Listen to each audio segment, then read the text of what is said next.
বন্ধুরা আজ কিন্তু মাটন লাভারের জন্য নিয়ে এলাম আর একটা মাটনের নতুন আইটেম, একদম নতুন। তা দেখো এখানে কিন্তু আমি মাটন নিয়ে নিয়েছি বড় একটা পেঁপে। হ্যাঁ, সবটা পেঁপে কিন্তু আমি দেবো না, এটা সামান্য কিছুটাই দেবো।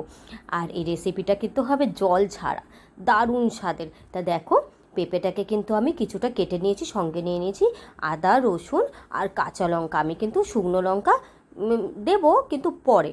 তা দেখো প্রথমে কিন্তু আমি পেঁপেটাকে মিক্সিতে পেস্ট করে নিয়ে নিয়েছি, একই সঙ্গে নিয়ে নিয়েছি সেই আদা, রসুন আর লঙ্কা বাটা।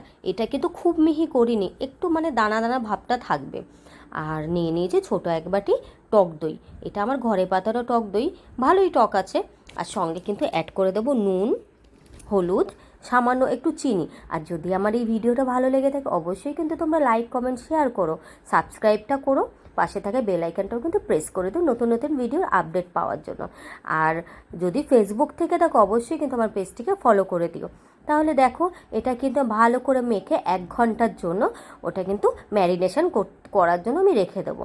এবার একটা বড় কড়াই নিয়ে নিয়েছি, তার মধ্যে কী কী ফোড়ন দিলাম তোমরা তো দেখতে পেলে। গোটা গরম মশলা আর একটা কাঁচা লঙ্কা, 2টো তেজপাতা।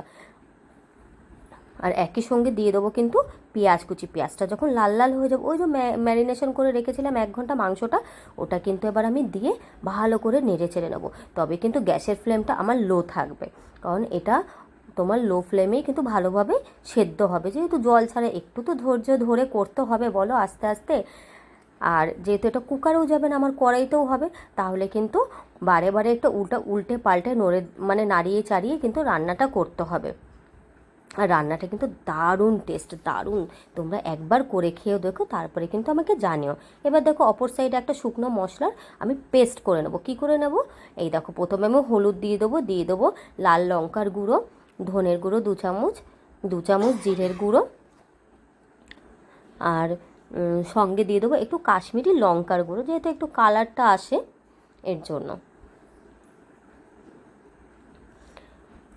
এটা কিন্তু আমি জল দিয়ে এটা হালকা করে একটু গুলিয়ে নেব, যাতে এই শুকনো মশলা দিলে কি হয়, ঝোলটা টেনে যাবে, যে জলটা ছেড়ে দিয়েছে মাংস দিয়ে সেটা কিন্তু টেনে যাবে। এবার একই সঙ্গে দিয়ে দেবো কিছুটা গোলমরিচ গুঁড়ো, কিছুটা শাহি গরম মশলার গুঁড়ো, আর এখানে কিন্তু আমি দিয়ে দেবো মিট মশলা, মাটনের মশলাটা। আর দিয়ে দেবো কিন্তু কিছুটা কস্তুরি মেথি পাতা। এটা দিয়ে আমি কিন্তু জল দিয়ে এটার একটা ঘোল রেডি করে নেব। এবার ঘোলটা দেখবে কালারটা কি সুন্দর আসবে, দেখো কালারটা খুব সুন্দর এসছে না? তাহলে এইভাবেই কিন্তু তোমরা রান্নাটা করো। আর দেখো আমার যেহেতু গ্যাসের ফ্লেমটা একদম লো আছে, এর জন্য আস্তে আস্তে কিন্তু ফুটছে।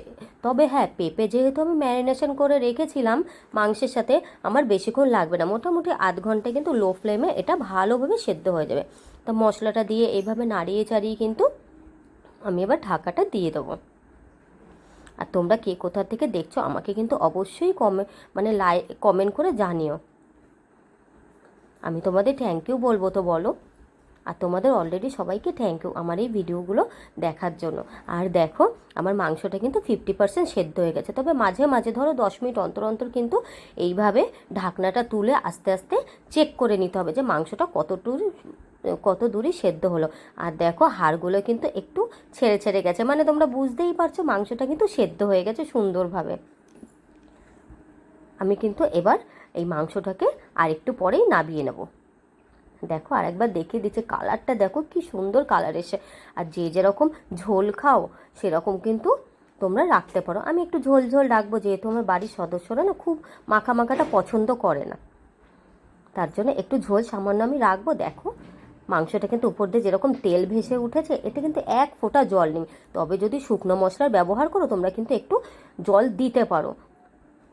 আর মশলাটা যদি আমি যেরকম দেখলে তোমরা জলের মধ্যে ঘুলিয়ে দিচ্ছ ওরকম দিলে কিন্তু 1 ফোঁটাও জল লাগবে না। তা দেখো আমি কিন্তু এবার মাংসটা সার্ভ করব।